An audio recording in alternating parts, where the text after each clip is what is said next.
Isang kababayan natin na senior citizen mula sa Zamboanga City ang ating natulungan para matupad ang kahilingan. Ito ay para sa kanyang kinakailangang financial assistance.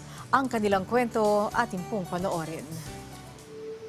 Salamat sa financial assistance na binigay ni Congressman Rodolfo Ordanes ng Senior Citizen Party List. Ito ang pasasalamat ni Julie Eran matapos niyang matanggap ang tulong pinansyal mula kay Congressman Rodolfo Ordanes ng Senior Citizens Party List. Dumulog siya sa ating programa 2 linggo na ang nakalilipas dahil ang kanyang 79 na taong gulang na ina na si Nanay Erlinda ay tinamaan na ng iba't ibang mga karamdaman.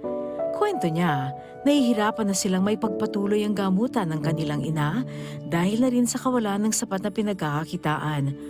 Kung minsan din umano ay hindi na nakakainom ng gamot si Nanay Erlinda. Sana matulungan niyo kami. Kailangan namin ng financial assistance kung magpapacheck up ng nanay ko at saka pandagdag sa gamot. Kaya naman ang ating programa ay hindi na nag-aksaya pa ng panahon para agad na mabigyan ng tulong si Nanay Erlinda. Nung araw din na yon ay tinawagan natin si Congressman Rodolfo Ordanes ng Senior Citizens Party List at pangako niya, sasagutin na niya ang ibang mga pangunahing pangangailangan ni Nanay Erlinda, lalo na ang mga gamot nito.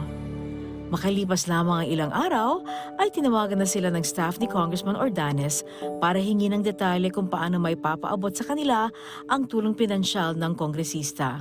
Itong financial assistance na inyong inibigay, sir, ay ipangbibili namin ng maintenance ng nanay ko.